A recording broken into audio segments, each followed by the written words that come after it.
Happy Saturday, and welcome to the Ramashram Satsang Weekend Workshop, where you'll learn a modern Satsang method for obtaining peace, light, and love in your life. My name is Eddie, and I will be introducing the facilitator for today's event. But first, I'd like to give you a brief introduction to this weekend workshop. If you direct your attention towards your screen, you'll see the first element is Satsang. Satsang is a scientific method whereby we may obtain peace, light, and love in our life. It requires no physical skill, spiritual accomplishment, or meditation experience to begin its practice. Satsang consists of two words, Sat and Sang. Sat means positive energy, and Sang means to be with or to be in the presence of.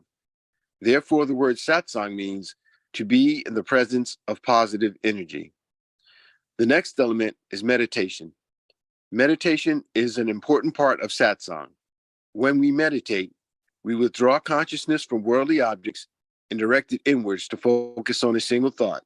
In doing so, our minds become calm and our thoughts become pure, thereby allowing us to obtain higher states of consciousness, such as enlightenment, peace, light, and love. Inner orientation.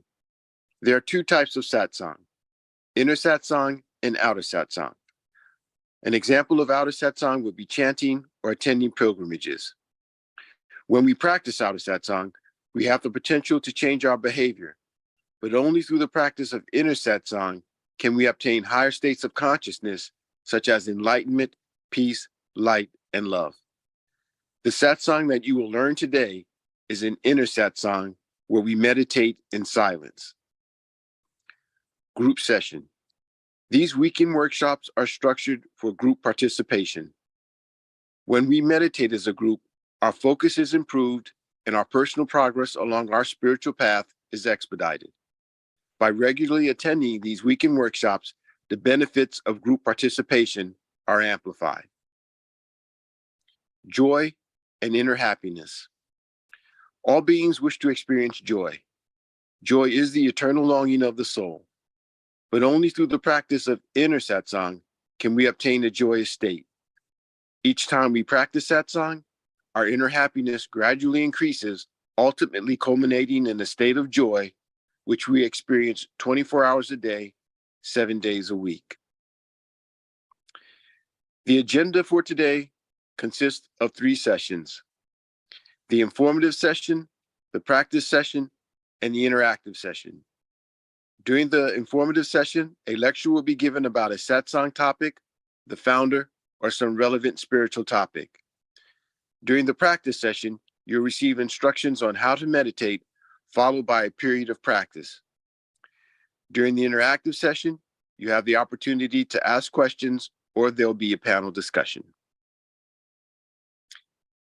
And now, I'd like to introduce the facilitator for today's event. He has over 40 years of Satsang experience. He's the grandson of Guru Maharaj, the founder of Ramashram Satsang. He was born into a Satsang family where he experienced his family members obtain states of enlightenment and lead lives of peace, light, and love. At an early age, he began traveling with the mission throughout India, facilitating Satsangs. And during that time, he witnessed the positive effects that Satsang could have on mankind. And upon arriving to the United States, both he and his wife continued to facilitate Satsangs for local Satsangis. He has led teams of Satsang members in translating important Satsang literature into English and has worked tirelessly to make Satsang more accessible to Western and English-speaking audiences. He currently travels throughout the United States, India, and England, facilitating Satsangs while maintaining his duties as a husband, a father, and an IT executive. Today, he will teach us a rare and ancient form of Satsang as taught by Guru Maharaj. He is Mr. Sanjeev Kumarji. Sanjeevji could not be with us here live today, for he is traveling throughout India facilitating Satsangs. But he has left us an important message, and following that, he will be giving us instructions on how to meditate.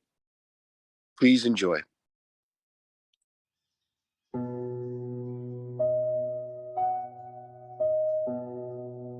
I think it would be appropriate to talk about the destination a little more. Satsang is also a process, and satsang is also a destination. So what is satsang, that destination? So in scriptures, there is a description about Sat Chit Anand. That I would call the target state. The Sat, which is positive energy or something that doesn't change. So to me, that transcendental energy and becoming one with it is satsang.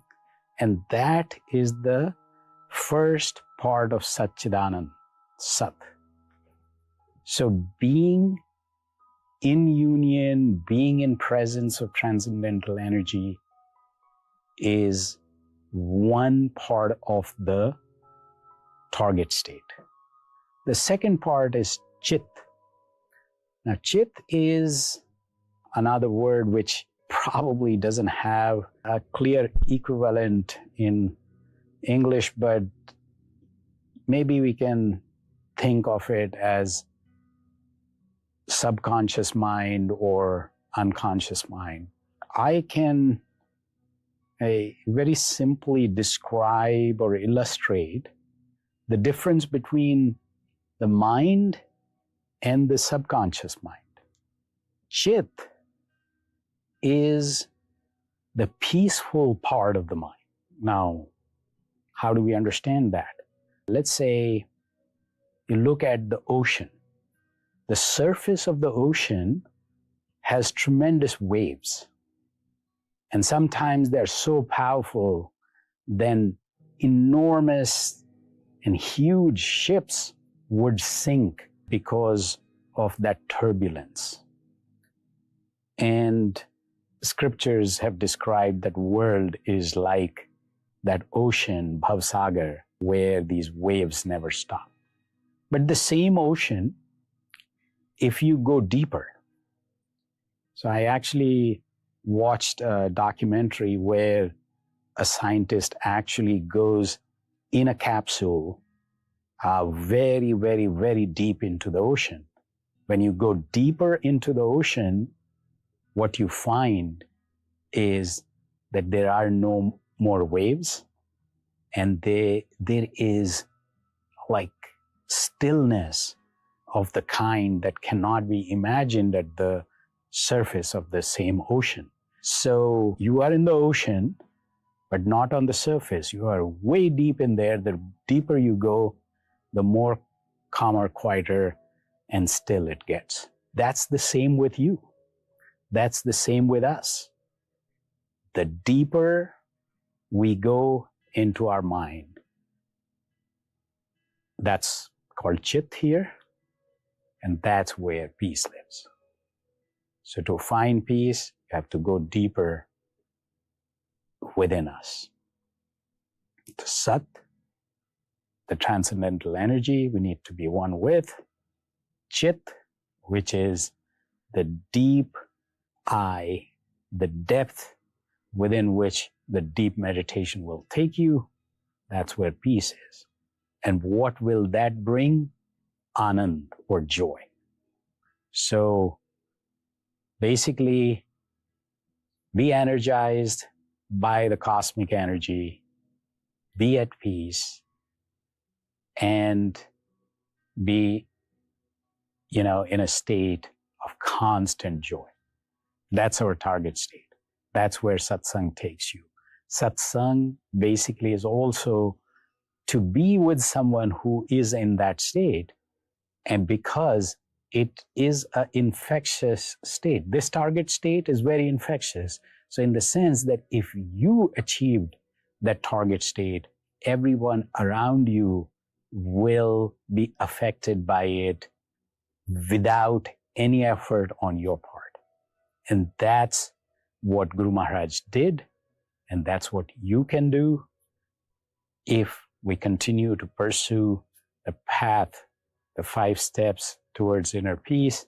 The target state will take us there. Another way that I would like to describe it is in the 5 steps, the 5 realms that describe the path to inner peace. The first two are they're still early parts of the journey where you have to change your direction. Your desires and emotions have to be controlled through practices and other ways and means, which satsang helps you with. Yama and niyama would help you with. Asanas and pranayams will help you with. But then at the top of the third realm, you will find light. So the fourth realm essentially is all about light, knowledge. Fifth realm is about love and compassion and unconditional giving, unconditional love that knows no limits. And then you reach the top of the pyramid or top of these five realms, which is the zone of everlasting peace. So light, fourth realm, love, fifth realm, and beyond that is the zone of peace. So light, love, and peace can also be described as the target state.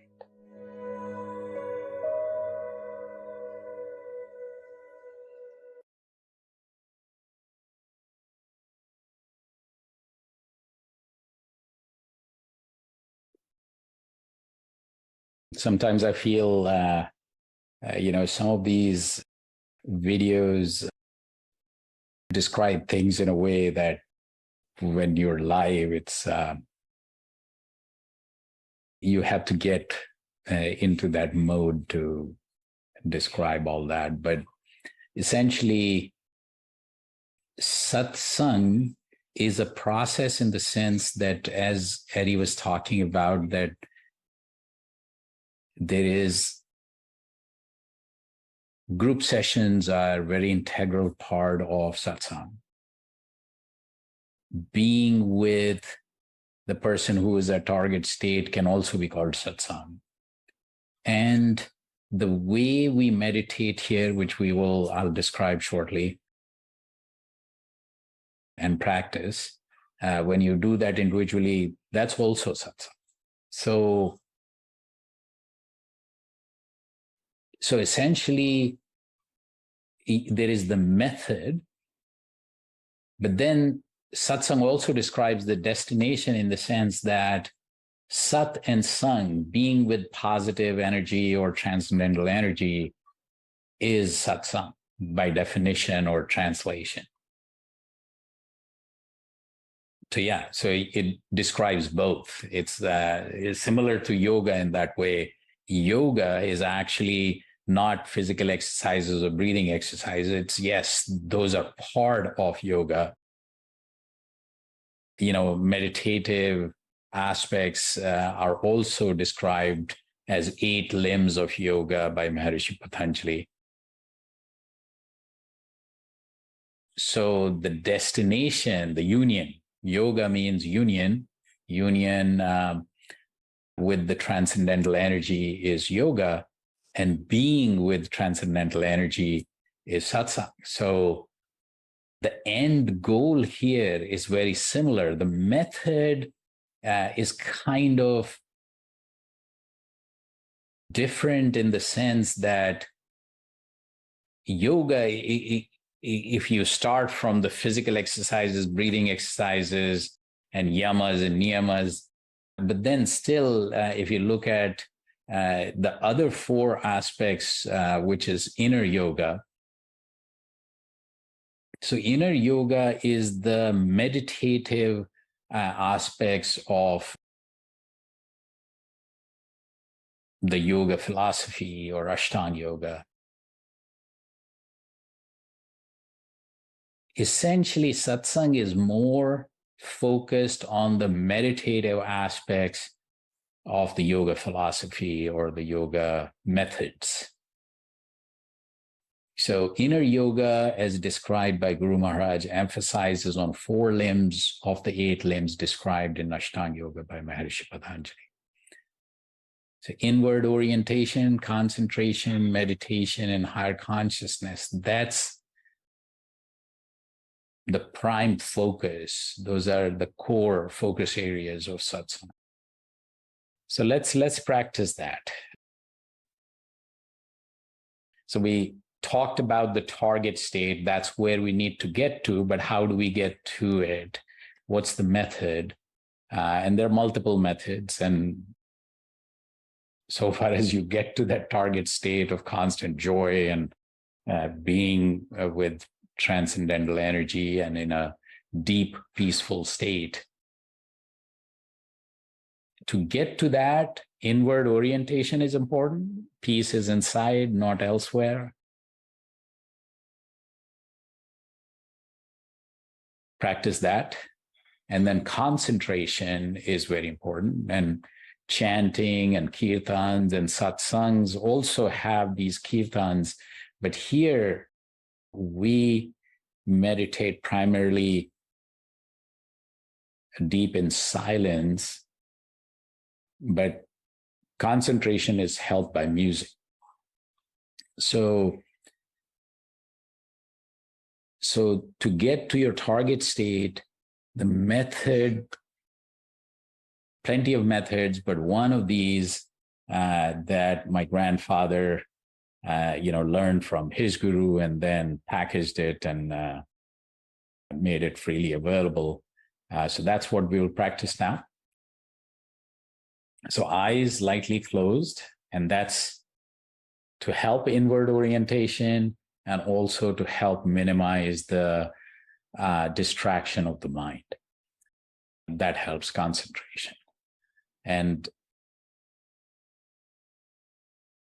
will further help concentration is like giving mind one thought and one thought alone. So instead of mind going all over the place as usual, we give it one thought, and that thought is manifesting transcendental energy. So feel the presence of this transcendental energy in form of light, and it's right here, right now with us and in front of you.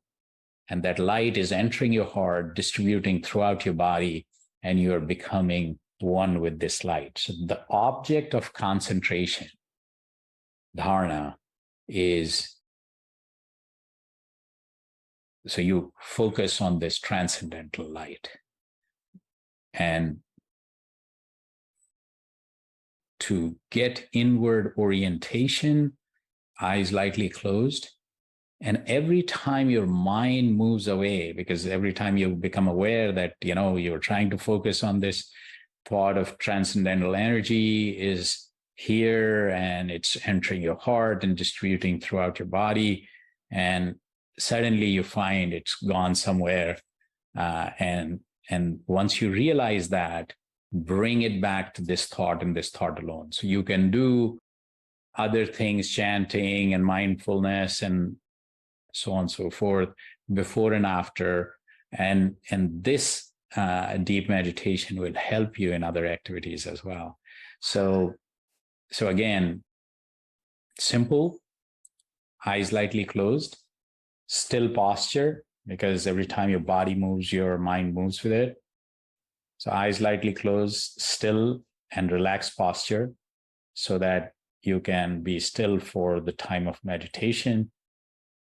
And then focus, concentrate on this thought and this thought alone, that you are in the presence of this transcendental energy in form of light. The light is entering your heart and then distributing throughout your body. And, you're getting totally immersed in this light. When mind wanders away, bring it back to this thought again, that you are surrounded. All around you, you have presence of this transcendental, uplifting, positive energy, which is in form of light. That light is entering your heart and enlightening it. And then it's also getting distributed throughout the body, and you're getting totally immersed in this light. We'll start with music. So during that time, music will help the concentration. During that time, you just meditate on this transcendental energy. And then music will fade away. You go deep into this meditation, into silent, deep meditative state. And then you will transition out with music again. And in deep meditation, pretty soon, if you practice this consistently, then you start getting these higher consciousness states called samadhi. And, that's part of the target state. So let's start.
Hello, everyone. Welcome again.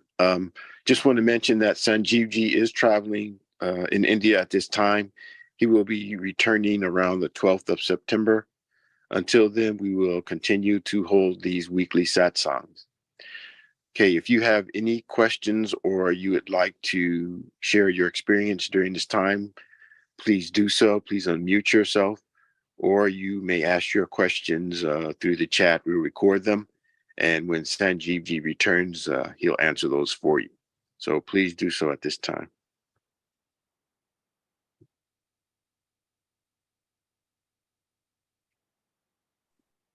So, Eddie, how does the satsang require to focus on the meditation without audio? Okay. Can you repeat that again?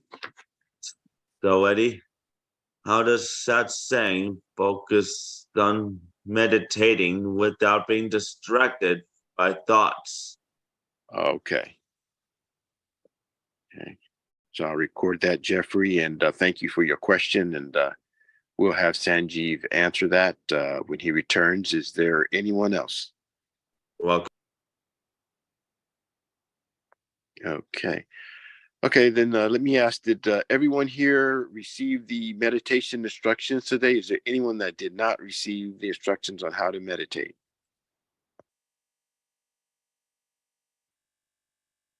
Okay, great.